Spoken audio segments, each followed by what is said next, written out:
Hola y bienvenidos a Las Dos Caras del Misterio, un canal para excéntricos como yo del más acá, interesados en todo lo que es bíblico, teológico, apologético y sobrenatural. Y si es complicado y controversial y difícil de entender, mucho mejor. Seguimos con esta serie denominada Un falso cristianismo místico disfrazado de bíblico. Como yo les decía, en el que trato primero de responderme yo la pregunta, ¿cómo se infiltró el nuevo pensamiento en mi iglesia inicial, en la que yo crecí? Recuerden que todo lo que digo aquí son mis investigaciones y mis opiniones de lo que leo y escucho y descubro hasta hoy. Pero también estoy abierta a que en 2 semanas, 3 semanas tenga que corregir algo de lo que haya dicho, pues porque alguien me aclaró un punto, descubrí algo nuevo, escuché a otra persona con mejor información o leí un artículo más ilustrativo acerca del tema. No me preocupa tener que corregirme honestamente. Lo que sí me preocupa, como yo siempre digo, es dejar de aprender. Y como soy curiosa, eso es algo bueno y eso también es algo malo. Esto de que estoy abierta a aprender lo digo también porque he visto que en las comunidades que defienden y rechazan todo esto de las manifestaciones y cómo manifestar tu futuro, manifestar tu casa, manifestar tu marido. En los foros no se ponen de acuerdo en lo que realmente es manifestar. En la práctica no es tan blanco y negro como lo sugieren. Por eso vamos a hablar de los siguientes personajes. Y a este episodio, el episodio número 4, enlazando la conversación y la interesante información que nos dio el profesor Raúl Arce, a este episodio lo he llamado El padre y la madre del nuevo pensamiento o New Thought. Y obviamente ahora sí, ya después de este episodio, veremos cómo ya va adquiriendo y cambiando el New Thought, el nuevo pensamiento, va adquiriendo este nuevo nombre de Evangelio de la Prosperidad, Palabra de Fe, lo que digo recibo, etcétera. Entonces, comencemos con el padre del nuevo pensamiento, conocido como Phineas Parker Quimby. Muchos no solamente lo consideran a él como padre del nuevo pensamiento, sino él aplicó el término de la ciencia de la curación mental o la ciencia de Cristo. Quimby ya estaba muy familiarizado con el movimiento y las prácticas de Mesmer y estuvo muy cercano a un señor que se llamaba Lucius Burkmar. Este señor Burkmar en sus sesiones caía en trances cuando era hipnotizado, o digámoslo de otra manera, cuando aplicaba los principios de Mesmer. Lo interesante de Burkmar es que como resultado de esos trances, podía darles a las personas que participaban de sus sesiones mucha información que en casos de conciencia normal serían difíciles de conocer, es decir, de una manera consciente. Por ejemplo, sabía dónde cierta persona había perdido sus llaves. Les hablaba sobre los problemas que tenía, por decirle, uno de sus caballos. Si le daban el nombre de algún pariente lejano o fallecido, Burkmar aparentemente les podía dar información muy certera acerca de aquellas personas. A veces les hablaba sobre las causas de sus enfermedades sin que los participantes de la sesión hubieran sabido siquiera que padecían de alguna enfermedad, la misma que luego al ir a los doctores era confirmada. Muy interesante, o sea, no estoy diciendo que no haya poder. Lo sobrenatural es interesante, y de mucho cuidado. Es muy importante saber de quién estás recibiendo la información sobrenatural. Bueno, es como que él señalaba a alguien del público o de la sesión y le decía, tú tal cosa y tú tal otra cosa, similar a lo que hacen ahora los profetas en estas campañas evangelísticas, que por ejemplo con Sean Boltz, que decían, bueno, ahora les presentamos a Sean Boltz, el profeta, y él se ponía a decirle, a ver, Dios me dijo que tú debes hacer una compañía y que tú te debes casar con esta otra persona, etcétera. Poco a poco se fue concentrando en diagnosticar males y darles la cura para los mismos. Pero aquí es donde se vuelve interesante la cosa. Se comenta que algo muy importante e impactante que le sucedió a Quimby es que un doctor le había diagnosticado ya un problema de los riñones. Y se dice que Burkmar, en una de esas sesiones y en uno de sus trances, se lo dijo a Quimby. Es más, le dijo que era uno de sus riñones que estaba casi completamente dañado.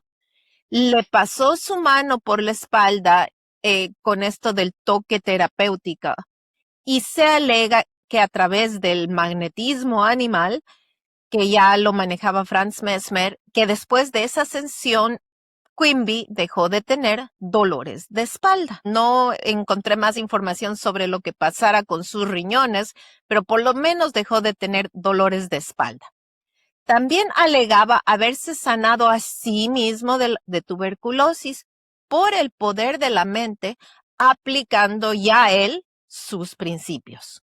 Sabemos que Quimby inicialmente adscribía estas sanidades a lo que se conocía ya por Mesmer como magnetismo animal. A pesar de eso, de lo que he entendido, los tratamientos de Burkmar eran complicados y a veces caros o difíciles de conseguir. Entonces, Quimby los simplificaba. Les simplificaba las prescripciones a las personas y les funcionaban. Ellos se curaban. Entonces ahí, supuestamente, de lo que yo entiendo, es cuando él, Quimby, comenzó a preguntarse si más bien era la mente lo que estaba haciendo que las personas se mejoraban y no necesariamente el tratamiento sugerido. Digo yo como un efecto placebo. Y Quimby entonces comenzó a preguntarse si en lugar de que algún contacto con los espíritus fuera la fuente de la sanidad, si más bien lo que estaba sucediendo era que Burkmark estaba leyendo las mentes de las personas. Quiso comprobar si era cierto, si su teoría era cierta, y en una de esas sesiones en las que Burkmark estaba bajo trance, Quimby comenzó a pensar, por decirles, en cosas cómicas y notaba que Burkmark se reía. Se ponía a pensar en cosas miedosas y notaba que Burkmark se angustiaba.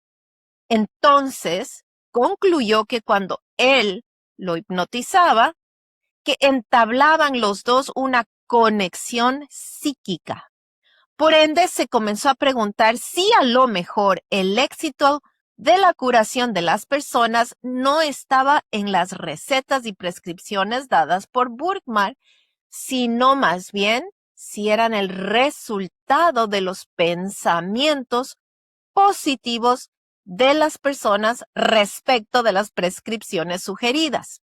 Es decir, por un lado, si tu confianza en el doctor y en su diagnóstico te llevaba a empeorarte o a mejorarte.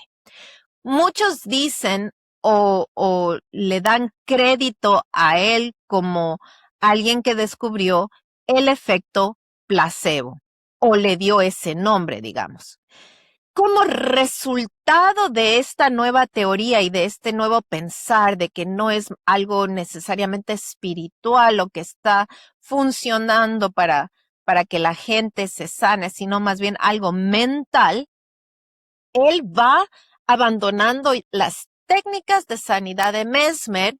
Entonces Quimby comenzó a preguntarse, ¿es el tratamiento de Burkmark lo que está provocando la sanidad? O si más bien es, por un lado, la confianza en el doctor y en su diagnóstico lo que te lleva a empeorarte o a mejorarte. Entonces Quimby va abandonando las técnicas de sanidad de Mesmer porque va minimizando la perspectiva, la creencia, la convicción de que las sanidades venían por medio de las experiencias paranormales resultantes del trance y la hipnosis. Y más bien va resaltando la idea de que son las creencias de nuestra mente lo que produce la enfermedad y por ende su cura. Para Quimby, entonces hay un cambio en su perspectiva y en sus tratamientos, y la nueva práctica se daba más bien en esta idea de plantar en la mente de las personas una nueva creencia acerca de sus dolencias. Pero ojo, no eran las palabras de Quimby hacia ellos las que sanaban a las personas, sino el pensamiento corregido de las personas que venían a él. O sea, en este tiempo no era una declaración de que él les declaraba sanos o lo que salía de Quimby, de la boca. Eso se da en otro momento. Es decir, los enfermos tenían que rectificar los pensamientos de enfermedad. Tenían que corregir las ideas y las enseñanzas erradas que tenían en su mente y que se manifestaban, digamos, en sus cuerpos. Es decir, ahora lo que él hacía con los pacientes, yo les llamo pacientes, con los dolientes, digamos, era instarles a que corrigieran las ideas de enfermedad y que él las llamaba también como enseñanzas erradas al cuerpo, que la mente enseñaba mal a su cuerpo y por eso el cuerpo se manifestaba una dolencia. En lo que a Dios se refiere, no se decía ser cristiano, pero en lo que concordaba con la Biblia era que sostenía que los seres humanos habíamos sido creados para ser sanos, que Dios no había creado la enfermedad y que eso iba en contra de la verdad, porque el diseño de Dios era esencialmente bueno y saberse enfermo era una corrupción de la verdad. Su Jesús era más bien como el Jesús de Friedrich Schleiermacher.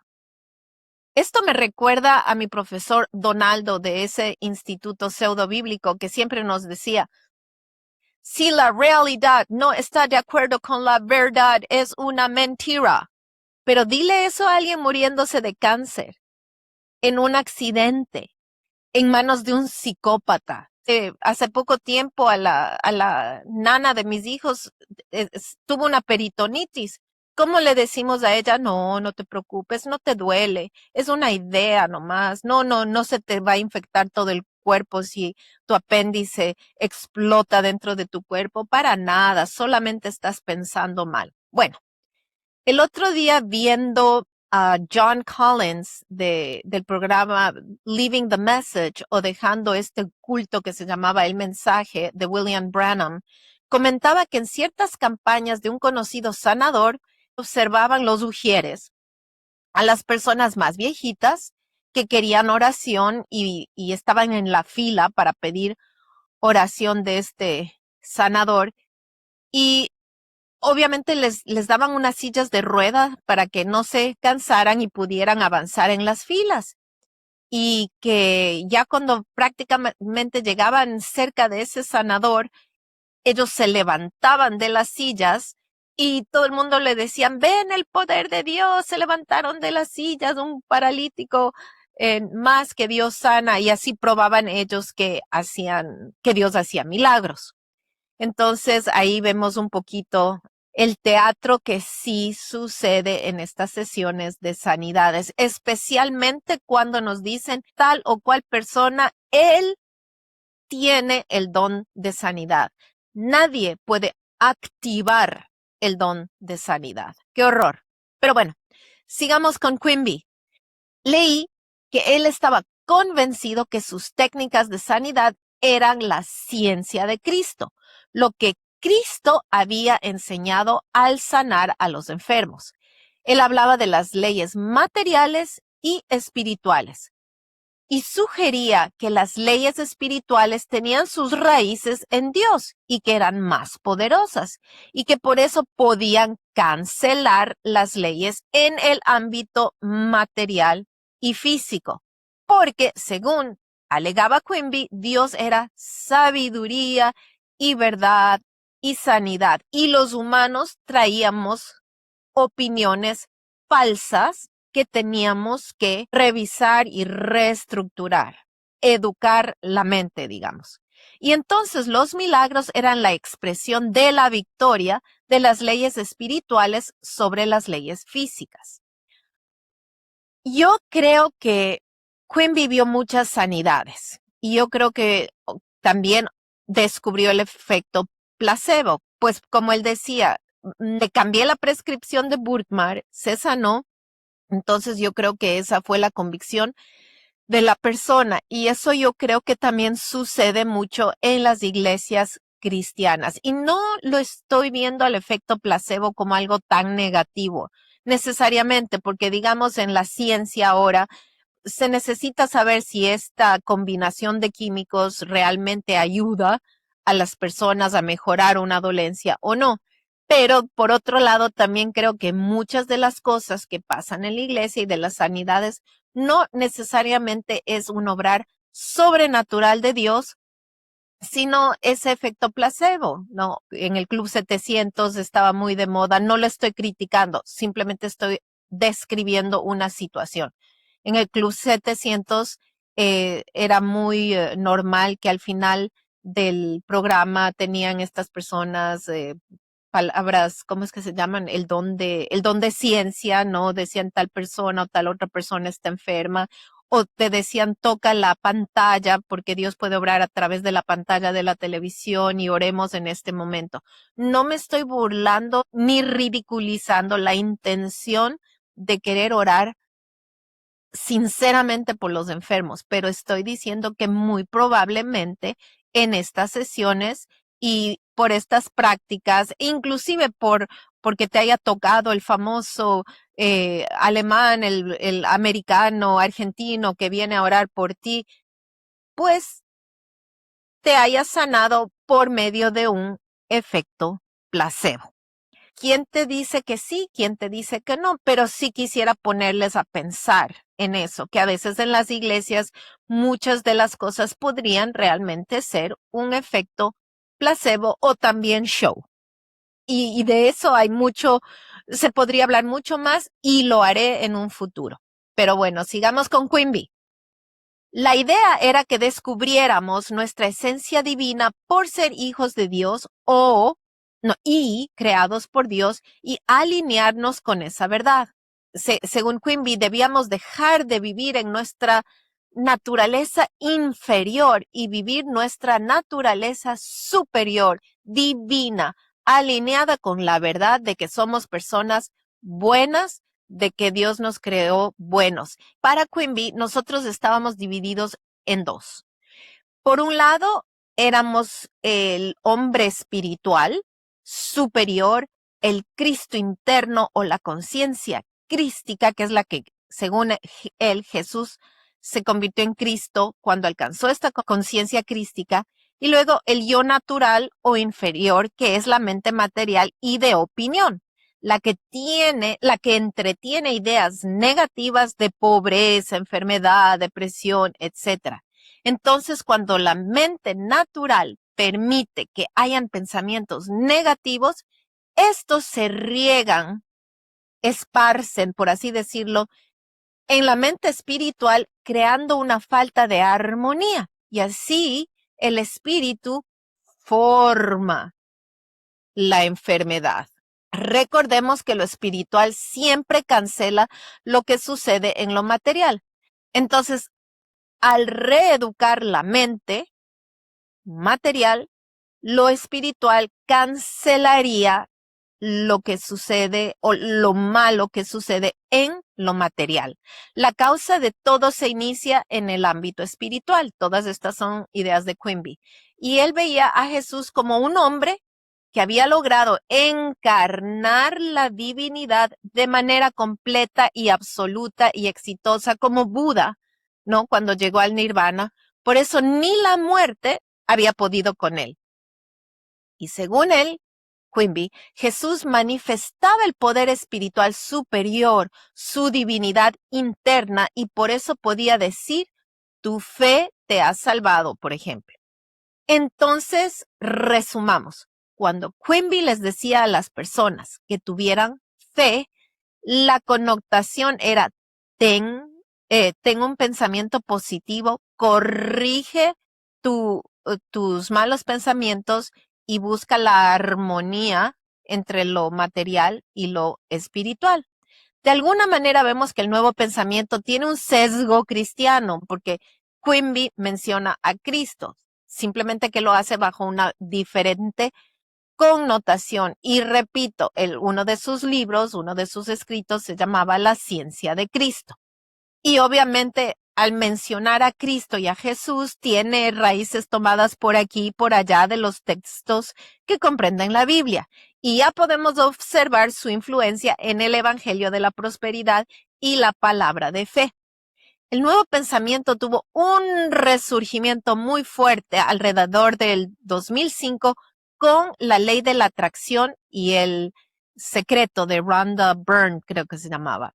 Por ejemplo, la ley de la atracción proponía que tus pensamientos y sentimientos manifestaban la realidad que tú vivías a tu alrededor, que tú eras el centro de tu mundo y que lo que pensabas y decías y sentías moldeaba tu realidad, porque tú eras un ser vibracional y al balancear tus frecuencias vibracionales con tus pensamientos y sentimientos, emanarías una energía hacia el universo y obviamente lo que salía de ti atraía cosas, personas, situaciones a tu favor o en tu contra.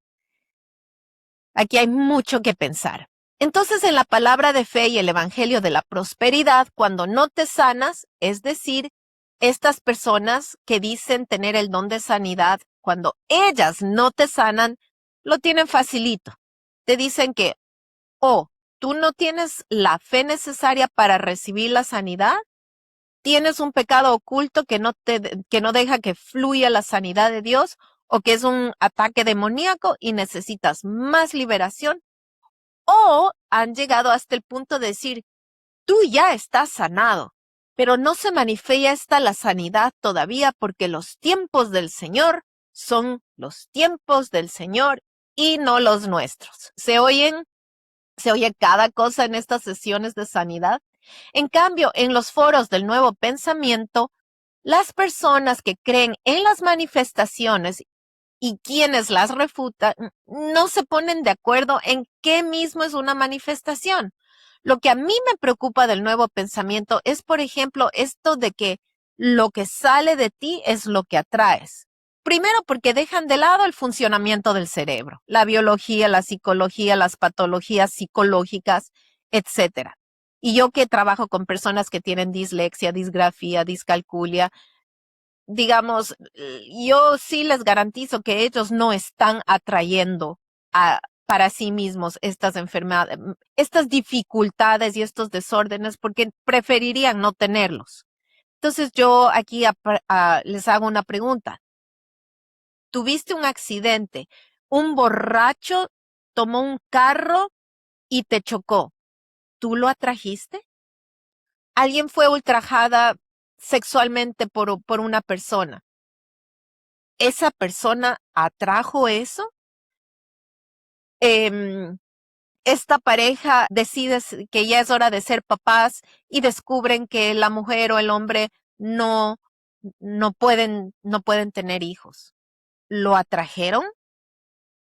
Hablemos de los asesinatos. Viene una persona, por ejemplo, estos asesinos en serie, estos cazadores que disfrutan el sufrimiento de las personas, beben de ese sufrimiento de las personas. ¿Tú lo atrajiste? ¿Tú atrajiste a ese asesino? Sigo pensando en otras cosas. Cuando alguien te hiere, te roba, abusa de ti, te mienten, te engañan, entonces ya no serían culpables, ¿verdad? Según el nuevo pensamiento, porque la culpable fuiste tú, porque tú atrajiste eso. No balanceaste, al ser tú un ser vibracional, no hay armonía entre tus vibraciones y tus frecuencias y tus pensamientos. Entonces, tú emanas eso al universo y por eso el universo te da alguien que te robe, que te quite el puesto por el que tanto trabajaste, que abusen de ti, etcétera. ¿Realmente es eso así? Para mí, cuando leo las conversaciones en los foros de la ley de la atracción y las manifestaciones, todo lo que implica esto de las manifestaciones y manifestar en tu vida, yo veo que es muy injusta y muy cruel porque pone toda la responsabilidad de todo lo que te pase mal o bien en ti. Y entonces, ¿dónde queda ahí la responsabilidad del prójimo hacia ti? Entonces, el ladrón ya no es culpable de haberte robado, ¿verdad? Porque tú lo atrajiste. El ultrajador de tu físico ya no es culpable, ¿verdad? Porque eres tú la culpable, porque tú lo atrajiste, ¿verdad? ¿Así funciona esto? Pregunto, pero es lo que leo en los foros y como dije, se contradicen entre ellos mismos y no hay una respuesta clara. Yo prefiero lo que dice Jesucristo. Tenemos que amar al prójimo como a nosotros mismos y tenemos que ser responsables cuando pecamos contra el prójimo. Tenemos que pedir perdón, tenemos que restaurar relaciones y en lo que podamos estar en paz para la protección del prójimo que está hecho a imagen y semejanza de Dios y para honrar a nuestro Creador. Bueno, hay mucho más que se podría decir al respecto, pero lo dejo para otro episodio. Entonces, para resumir esta parte, mi pregunta es, ¿será también que en las iglesias actuales, cuando oran por ti, estas personas que dicen tener el don de sanidad, estás experimentando un efecto placebo? ¿Será que querías tanto experimentar una sanidad sobrenatural que cuando oran por ti hay un efecto placebo? Y en realidad, ¿es tan malo el efecto placebo o es neutral? Una herramienta de Dios para que usemos nuestra mente para calmar una dolencia. A este punto, creo yo que el efecto placebo no es tan malo y lo veo más bien como algo neutral. Y si experimentamos un efecto placebo, somos nosotros quienes le estamos dando el toque sobrenatural a algo que realmente es natural. Y ustedes saben, yo soy cristiana, este es un canal cristiano, entonces obviamente yo creo en lo sobrenatural. Lo primero que yo hago cuando alguien está enfermo, incluyéndome a mí, es orar por sanidad. Y que Dios guíe a los doctores o me hago un milagro sobrenatural. Yo creo en los dos y en Dios. Pero lo primero que hago es pedirle a Dios que guíe a los doctores, que dé sabiduría o que me pues sane sobrenaturalmente o a las personas por quienes oro. Siguiendo con Quimby, sabemos que él había influido a muchas personas que lo seguían porque había evidencia de sanidades. Quimby estaba también convencido que sus sanidades eran científicamente probadas y probables por los experimentos que hacía, especialmente del efecto placebo, y que ya no lo veía como algo espiritual, pero sus seguidores también creaban sus propios movimientos y sus propias técnicas de sanidad. Y curiosamente, todos tenían el nombre de ciencia o científico adherido a ellos. Y un ejemplo de ellos tenemos con Mary Baker Eddy con la ciencia cristiana. Ella incorporó mucho de Quimby, pero luego dijo haber recibido sus técnicas como una revelación de Jesucristo, directamente venida de él. Y la pongo de ejemplo porque mucho de lo que ella alegaba me lo decían a mí, especialmente un anciano de mi iglesia y 2 maestros de ese instituto pseudo bíblico al que asistía. Uno de ellos no ha cambiado su mensaje hasta el día de hoy. Dios te quiere sanar, Dios te quiere rico, Dios te quiere saludable y plata, plata, plata, diezme, diezme, diezme, vivir para dar. Yo no sabía mucho acerca de la iglesia o denominación de la ciencia cristiana, pero tiene detalles muy interesantes y para eso quiero que recordemos lo que nos dice Gálatas 1 del 8 al 9. Pero si aún nosotros o un ángel del cielo les predica algo aparte de lo que les hemos predicado, sea anatema. Como antes he dicho, también ahora lo repito. Si alguno les predica algo aparte de lo que han recibido, sea anatema. Entonces, con este versículo en la mente, hagamos un ejercicio. Veamos un poco de esta denominación conocida como ciencia cristiana. Vamos a contrastar aquí las experiencias místicas de este movimiento metafísico con lo que les había presentado acerca de este cristianismo que yo lo llamo místico disfrazado de bíblico. Lo curioso de este título es que este movimiento fue tan refutado que muchos dicen no es ni ciencia ni cristiano.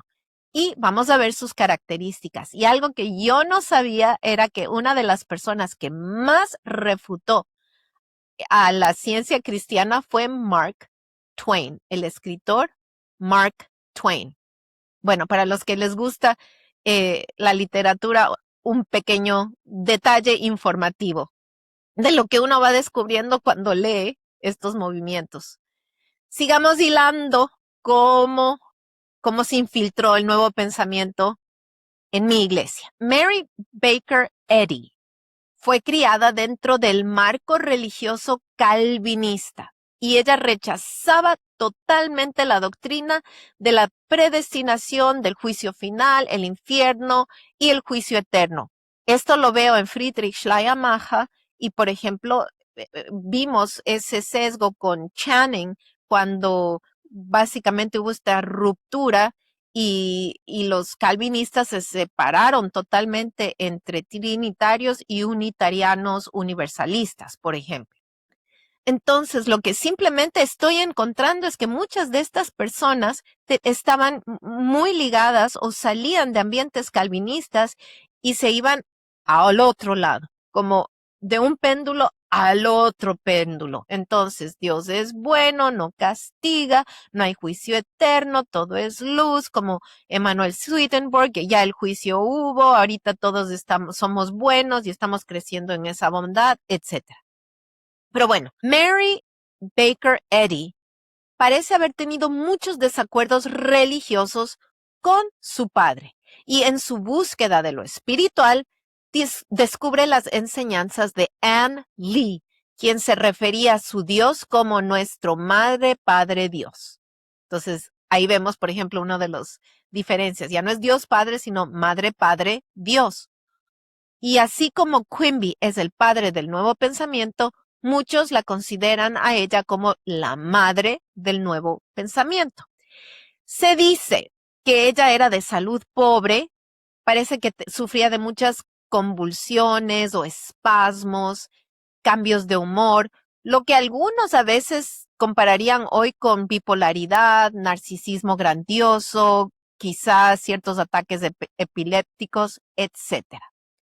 Y de lo que yo he entendido es que su miedo a los tratamientos médicos de la época la llevaron a buscar métodos alternativos para sanarse. y así llegó a conocer ¿a quién? A Phineas Quimby. Pero antes de conocerlo a él, parece ya haber experimentado con el espiritismo y muchos dicen que ella caía en trances profundos y que la gente también aprovechaba para pedirle consejos acerca de varios asuntos y se alega que ella decía ver espíritus en su cuarto que le hablaban y que le enseñaban cosas. Ella dice haber sido sanada de su espalda, una espalda que se hirió en una caída sobre el hielo.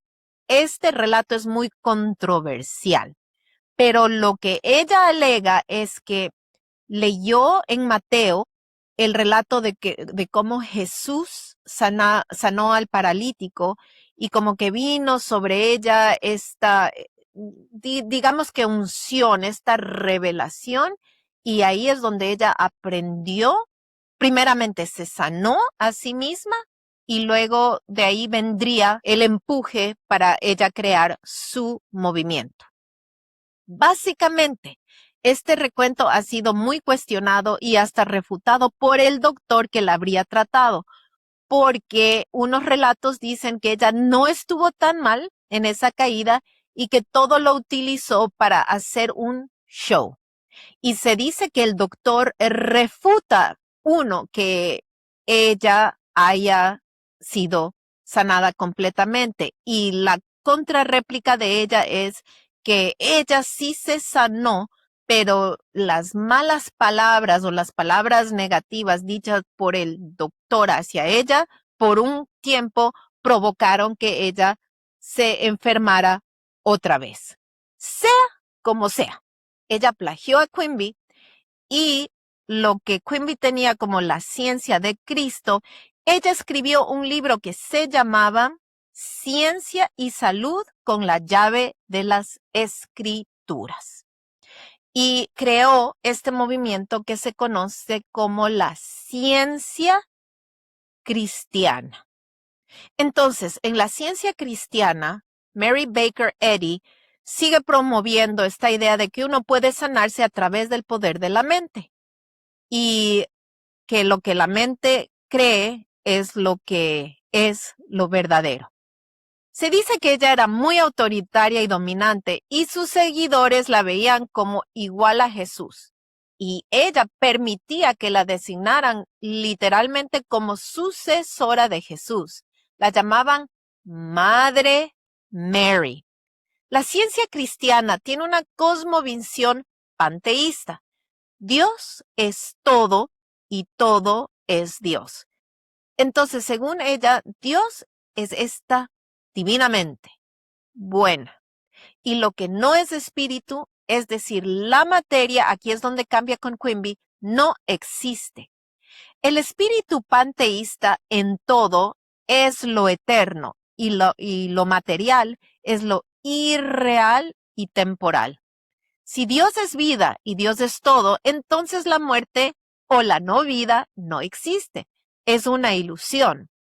Si Dios es salud y Dios es todo, entonces la enfermedad, la carencia de salud no existe porque es una ilusión. Si Dios es bueno y Dios es todo, entonces lo malo no existe. Es una ilusión. Dios no creó ni al pecado ni al mal. Ahí vamos viendo un poquito ese rechazo al calvinismo y esto no solamente es del calvinismo, digamos, pero vemos, ahí uno puede ir viendo como este rechazo, ¿no? Ni pecado, ni mal, ni juicio, ni castigo, nada. Todo es bueno, bueno, bueno, bueno. Para ella, el pecado es simplemente un proceso de pensamiento errado. Poniendo en práctica la advertencia de Gálatas, comparemos ciertos términos con las enseñanzas de Mary Baker Eddy con su nueva revelación versus los textos bíblicos.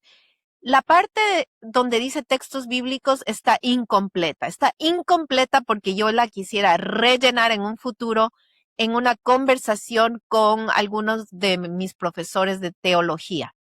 Entonces me voy a enfocar en el lado izquierdo, que es lo que ella dice en sus enseñanzas, en su nueva revelación y en su nueva doctrina. Veamos. Por ejemplo, ángeles. Para ella son los pensamientos de la mente divina pasando por la mente humana, una inspiración de bondad, pureza, que contrarresta el mal y la realidad material. ¿Qué es la expiación, por ejemplo? La expiación es elevarse uno mismo hacia el alcance de esta conciencia crística. Recuerden que nosotros somos seres divinos, bondadosos. Nuestra verdad es que todos somos buenos, no pecadores, que necesitamos de un Salvador. Somos buenos en el sentido funcional, pero somos pecadores. Pero no, la expiación aquí es elevarse uno mismo hacia la conciencia de Cristo y llegar a poder conquistar lo material y dejar de vivir esa ilusión. ¿Qué sería el bautizo? Fíjense, la purificación diaria de los pensamientos reflejada en los comportamientos. Qué interesante si vamos viendo Gálatas, ¿no? Cuidado, otro evangelio, otro espíritu. Tengamos cuidado. ¿Qué sería la Eucaristía? Es una comunión espiritual con la mente divina. ¿Qué sería la blasfemia contra el Espíritu Santo? Pues la creencia que la mente divina haya creado falta de armonía en el mundo. Una ilusión resultante de la creencia errada de pensar que la vida, la sustancia y la inteligencia existen o se reflejan de manera material o corpórea. Es interesante, vayan fijándose cuando yo les pongo qué dicen los textos bíblicos al lado, ¿qué dirían ustedes? Hablemos del cuerpo. Es un error creer en lo físico, una suposición de que la vida, la sustancia espiritual y la inteligencia se reflejan en la materia. El cuerpo es una ilusión. Para ellos, o sea, de los miembros de la ciencia cristiana, la realidad material realmente es inexistente. Solamente es una interpretación de la mente divina, no corrigida por el que la está viviendo. Entonces, imagínense, me corté con un cuchillo, es una ilusión. El otro día aquí me quemé por hacer papas fritas, me quemé fue horrible sacando la charola del horno. Sí, papas fritas en el horno y me quemé. Entonces, ¿qué? ¿Fue una ilusión? Cuando Dios creó el dolor también para ayudarnos a evitar otro tipo de problemas, pero no nos desviemos. Cristo. Cristo es la representación ideal de la conciencia crística a la que debemos aspirar todos. Jesús y Cristo son diferentes conceptos. Jesús, fíjense, no es Dios, sino un hombre falible, como todos nosotros. No resucitó de los muertos de manera corpórea. ¿Por qué? Porque si era perfecto, la muerte no existe. Aquí vemos un poquito un pensamiento diferente de Phineas Quimby. Jesús no murió por nuestros pecados. ¿Para qué morir por un pensamiento errado si nosotros lo podemos corregir? No creen que Jesús ascendió al cielo, como lo relatan los evangelios. Obviamente no creen en la segunda venida de Jesús, porque nosotros todos vamos a alcanzar la conciencia crística. No creen que haya nacido de una virgen, que en lo que a Cristo se refiere, Cristo es el Jesús que alcanzó su divinidad, que realmente conquistó la conciencia crística y derrotó lo material y abrazó lo espiritual. Y creo que aquí ya se viene con un poquito como el hinduismo, ¿no? Se une todo como en Brahman, ¿no? Todo en todo. La creación es el producto de la divina mente. Solamente hay una realidad que emana de la mente divina. Y todo lo que está en discordia o en donde no se refleja la armonía es el resultado de la falta de entendimiento de los principios de la divina mente a causa de las mentes mal entrenadas de las personas. Recuerden, Dios no creó un universo material ni lo malo. Entonces todo es nuestra culpa. Lo que no entiendo es si ella nos ve a nosotros como en el hinduismo, a grosso modo, que todos nos unimos en Brahman o si mantenemos una individualidad. Lo que sí, Dios es impersonal. Es esta mente divina del Padre, Madre de Dios, el principio que gobierna el universo en armonía, con amor, con el cual nosotros nos debemos conectar. No creen en el diablo y obviamente tampoco en el infierno, entonces el diablo más bien son estas creencias erradas, porque no creen en el pecado, en el diablo, en la muerte, en la enfermedad ni en el sufrimiento, porque son ilusiones de la mente. Respecto de la Biblia, obviamente no creen en la infalibilidad de la Biblia, no creen que sea inspirada. Ella decía que estaba llena de errores y contradicciones y que había sido corrompida, muy similar a lo que creen los musulmanes acerca de la Biblia. Pero los escritos de Mary Baker Eddy, especialmente el texto de Ciencia y Salud, ese sí es inspirado, sin errores y sobrepasa la Biblia. Es como el sello en la revelación divina. Todo lo que tiene que ver con salud, digamos, la sanidad es una serie de creencias correctas que afectan lo material. La enfermedad, el dolor, el malestar no existen en realidad. Son las expresiones de una falta de armonía con la mente divina. Es la manifestación de la falta del entendimiento e ignorancia de los principios de la mente divina reflejada de Dios, Padre y Madre. Veamos en lo que al cielo se refiere. No es un lugar eterno, sino el entendimiento de que la conciencia de uno está en armonía con la mente divina. El infierno es el resultado de los pensamientos de una persona cuando no están en armonía con la divina mente y te hacen creer que esta ilusión de que estás en este mundo material, con dolor, con injusticia, con maldad, etcétera.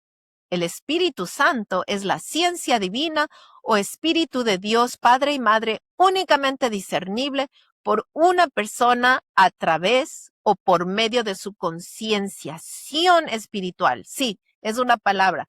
Ya cuando concientizas, se llama concienciación espiritual, es una emanación, una presencia, una ley de la divina mente en acción. Y Mary Baker Eddy se decía ser el Espíritu Santo y la última revelación infalible de Dios. Curiosamente, orar para ello no es pedir a Dios Padre, Madre algo o alabarle y agradecerle, sino más bien es una conversación con uno mismo corrigiendo malos pensamientos, porque no tienen un Dios personal. Y viendo a las personas que han salido de este movimiento, ellos explicaban que los cultos, digamos, de la ciencia cristiana, se lee algún tópico del libro de ella y luego hay lo que se llaman estos cuartos de lectura en donde lees también los escritos de esta señora y orar, como decía, tú te tomas un momento de reflexionar y educar tu mente, hablar contigo mismo para irte elevando, ¿no? Espiritualmente y dejando esta ilusión material tóxica.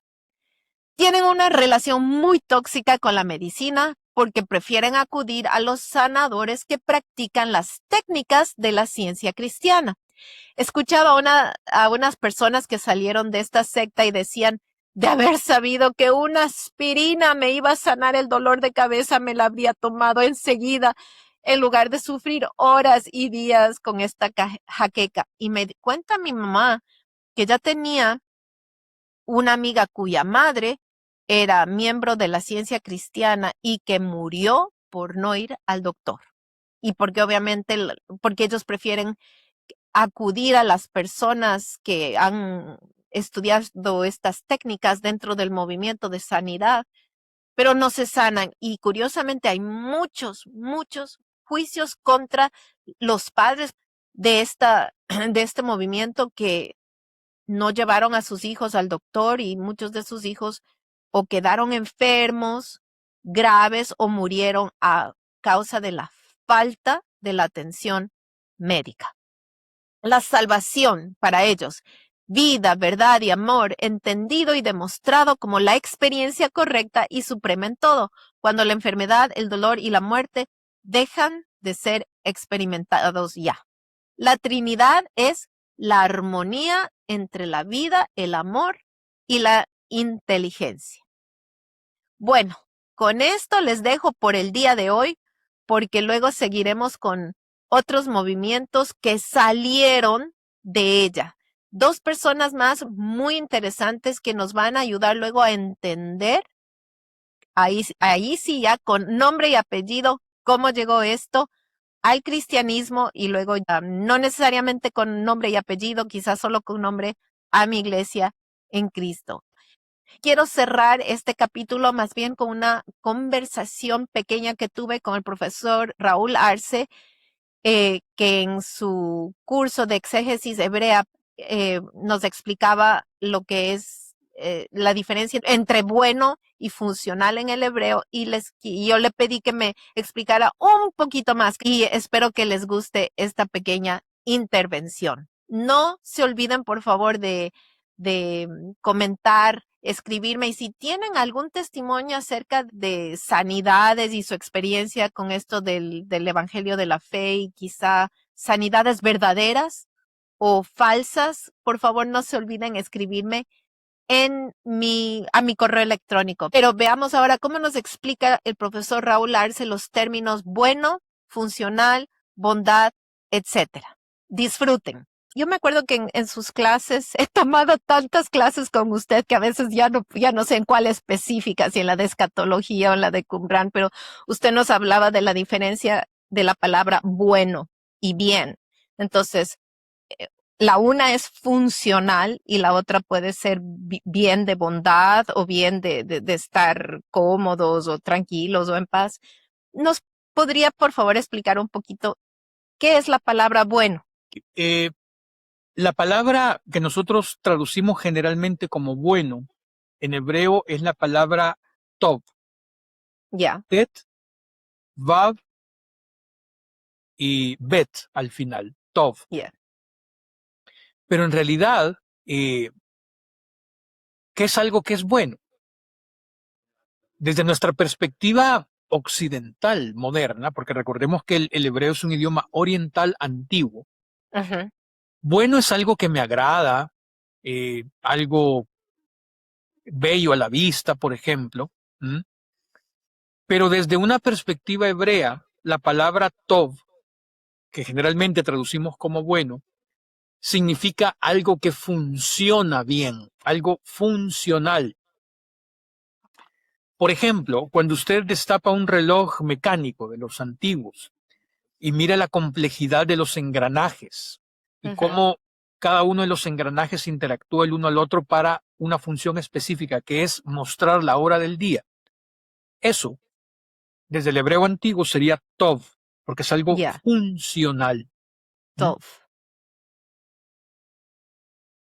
Si usted en ese complicado engranaje deja caer, por ejemplo, grapas sueltas, grapas de esas con las que se engrapan hojas, esas grapas van a interferir en los movimientos del engranaje.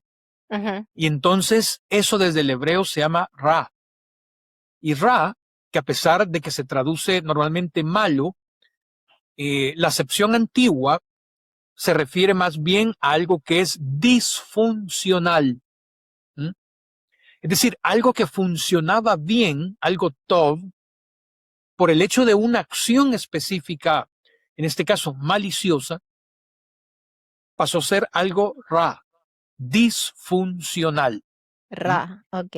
Entonces, esto es importante de alguna manera entenderlo, porque si nosotros nos remitimos, por ejemplo, al relato primero de la creación que está en Génesis capítulo 1, entendemos que todo lo que dijo Dios, todo lo que hizo Dios o reconstruyó Dios o estableció Dios, funcionaba bien. Todas las frases que en hebreo, que en español leemos, como por ejemplo, vio Dios que la luz era buena, o que Dios llamó a la tierra al conjunto de lo que era seco tierra y el conjunto de las aguas llamó mares, que hizo los árboles que producían la vegetación, las hierbas que daban semillas, que hizo las luminarias para regir el día, la noche, etcétera, que creó a los grandes seres marinos, los peces del agua. Todo termina con una frase que significa, que dice Kitov. Ya, Quito. Entonces, normalmente se traduce que estaba bien, que era bueno. Ya, Pero lo que quiere decir es que eso era funcional. O sea, que eso funcionaba bien. No hay ninguna de las creaciones de Dios del relato 1 que no lleve esa frase Kitov, excepto Génesis 1:26, cuando Dios hace al hombre. ya. Interesante, ¿verdad? Ujú, sí. Cuando dice hagamos al ser humano a nuestra imagen como semejanza nuestra, y lo puso por encima de los peces del mar, las aves, ahí no hay un Kitov. Ya, Tal vez esté implícito al final, cuando en el verso 31 dice, vio Dios cuanto había hecho y todo era extremadamente bueno o muy bueno. Ahí dice Kitov Meod, ya, pero eso lo que quiere decir es extremadamente funcional. Y uno se pregunta por qué. En, en, en el manuscrito de Qumran, que se conoce como 1Q Isaías A, en la columna 38, tiene una traducción alternativa a lo que nosotros encontramos en Isaías 45:7, ya, donde el texto masorético dice, hago la paz y creo el mal, dice, pero en el texto más antiguo que el masorético dice, hago el bien y creo el mal. ya, Entonces, ahí podríamos entender que tanto lo funcional como disfuncional tienen algún propósito mucho más elevado para la comprensión humana, ¿m? ya, Que solamente Dios conoce. ¿M? Entonces, si Dios también hace lo disfuncional y hace lo funcional, quiere decir que ambas cosas tienen un propósito, así sea lo que apenas podemos entender nosotros como separar lo que es lo que funciona de lo que no funciona. ya, ¿Cómo nosotros vamos a saber si algo es funcional si no tenemos con qué compararlo? Tenemos que claro. mirar algo disfuncional para poder decir, ah, entonces esto es funcional. Porque Funcional, claro. muchas veces pasa que el ser humano tiene muchas cosas funcionales y no se da cuenta. Pero hay un refrán que dice, uno no sabe lo que tiene hasta que lo pierde. ¿Mm? Ya, Entonces, cuando pierde las cosas funcionales y queda en lo disfuncional, se da cuenta de que ha perdido algo funcional. ¿Me explico? Entonces, hasta ahí nos podemos acercar tal vez al propósito de Dios de crear tanto lo funcional como lo disfuncional, lo qué bueno y lo malo, en interesante. términos más sencillos. Ya. Qué interesante, profesor. Siempre usted me deja boquiabierta, como diría yo.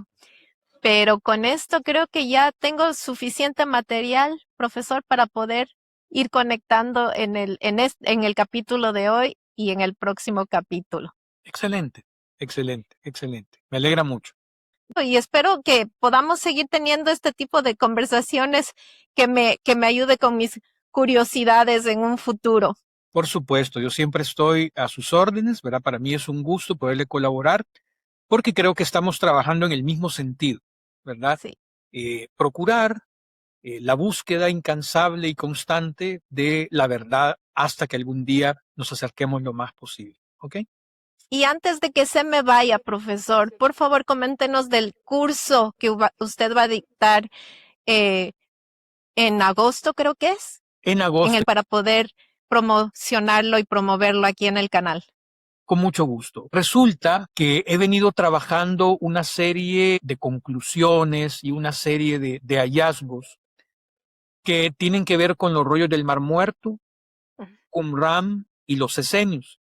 Así que precisamente ese va a ser el curso eh, que, si Dios lo permite, voy a iniciar el 20 de agosto, siempre jueves, en un horario especial de las 6 p.m.